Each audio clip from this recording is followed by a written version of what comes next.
Hello and welcome to some more Star Citizen news, this time for the week ending the 3rd of December.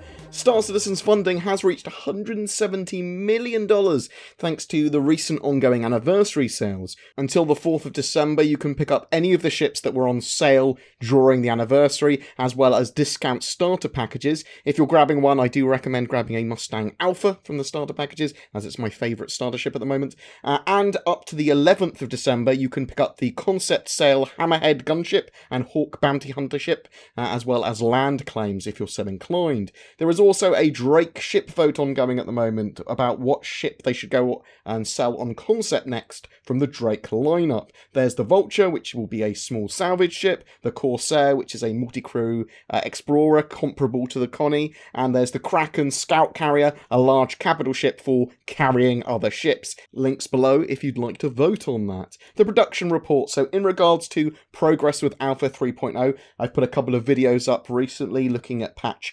3.0 AE in the PTU with the latest patch updates, as well as the monthly report, so check those out. But they've also given us some deeper information about what they were doing with 3.0 over the last week. Shopping is continuing to close out bugs and add final polish, but the physical shops and kiosks are at a sufficient state that's considered good enough for an initial release. With the final fixes for some of the more edge case issues with buying and selling from the cargo grid, the 3.0 cargo system is complete. A few small bugs remain, so they may use the additional time to squeeze in just a little bit more of extra functionality to the cargo commerce aspects of the system to help players buy and sell cargo in more locations. All missions have been delivered besides one outstanding one for 3.0. They are also still digging into dialogue issues with 2 of the missions. They've also been making further improvements to the playable missions, getting them more and more in shape, just tweaking them. All feature work on Miles Eckhart is now complete and is now in its bug fixing polish phase. Ruto has been sent to QA and is now undergoing testing. They may move this feature to complete after review. For ships and vehicles, the Item 2.0 conversion is complete. They will continue to close out bugs and add polish though. They have reviewed Items 2.0 again for the UI integration and are now iterating based on feedback. They will continue with the visor flash implementation, as well as the new 3D markers, as well as general polish and optimization for the user experience. The star map to ship radar feature has been reviewed by the directors this week, and they hope to wrap that up for next week. They're on to the last parts of functionality now for the spawning and reconnecting persistence, so that's like the bed system as well, though some of this may be high risk, so they don't want to affect the build stability at this point, so they may wait until the build's a bit more stable and then test spawning persistence in a little different ways. With traversal features, only one task remains on the net serialization conversion, and that should be finished next week. The initial second stage afterburner balance pass is complete. The UI work is unlikely to make the release, so the UI team will prioritise greater gains on other features. Several of the worst bugs with the Gravlev system have been fixed, which allows for the team to fix more quality of life issues and other IFCS bugs in the run-up to the release.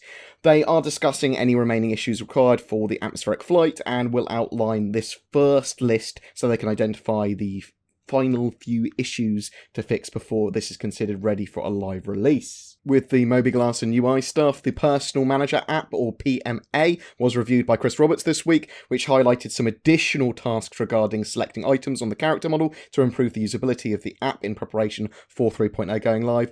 Limited specific feature work was done on the Vehicle Manager app, the VMA, to allow users to select their ship. While only this specific task was worked on, the ongoing tasks and work done on the PMA will be reflected in the VMA once the art team get their hands on the feature. Unfortunately, due to other higher priorities on the UI team, the one remaining task that was called out for the star map feature to be complete has hit a delay due to unforeseen issues with the ship status displays. Although the feature work has not progressed, the star map has had multiple bug fixes throughout the week. The game code and UI implementation of the ASOP integration is completed for 3.0. More progress has been made on the hint system and more hints have been added. They've added pretty much all requested hints now, so the team will be finishing functionality and polishing the system now. With performance and stability, work has started on time slicing subsumption function tasks. Once they've gathered performance data from the newly added profile markers on the PTU servers, the team will start optimizing this. Additionally, several optimizations were made to handlers of player state events. They further optimized CPU threading. Several optimizations were submitted for actor-relevant components as well as the audio controller component. Another change to properly manage thread priorities on both server and client has been implemented. Among other things, it will boost the priorities of the physics and network threads to reduce contention, as well as time wasted in spin locks in physics, which will eventually go away altogether as they move to the new physics system on both client and server. Moving forward, based on the results from the PTU playtests, they're looking into ways to safely enable per-client range-based update culling on the server to reduce the amount of processing on the client side that came with the increasing the player count in multiplayer. So this is basically going to be bind culling if they can get it in fully. This should result in substantial improvements on the client side for most scenarios, unless players all bunch up into the same space, as well as moderately reducing the cost server side as well. So it's improvements all round.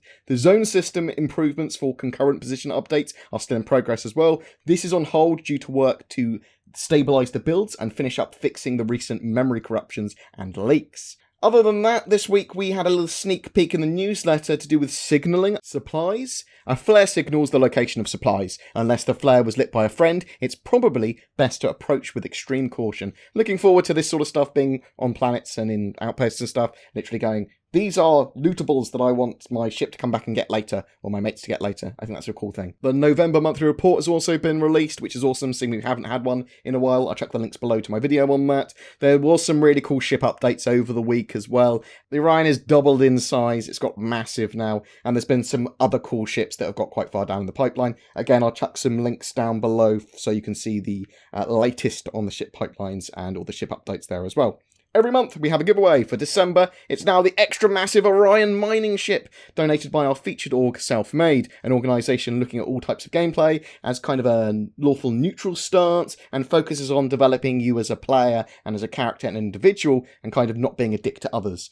Links below for that if you're interested in joining them. They are active now and for 3.0. To be in for a chance of winning that Orion, all you need to do is be subscribed to my YouTube channel and comment on any of my Star Citizen videos during the month. Do you have any questions about the news, about Alpha 3.0, about the PTU, about Star Citizen's development in general? Chuck them in the comments below. We are going to have loads and loads of Squadron 42 deliciousness in the holiday livestream at some point in December. I don't know exactly when that holiday livestream is going to be. It's normally like just before Christmas. Stay tuned for that, because we'll see loads of ships. We'll see the Vandal evolved and hopefully get to see that vertical slice for Squadron 42. A special thank you to my Patreons for allowing me to create the amount of content I do. If you're interested in becoming one of them, you can find the links to Patreon as well as everything else we talked about down below. Please don't forget to like and subscribe, as it really does help me, and I'll see you in the verse.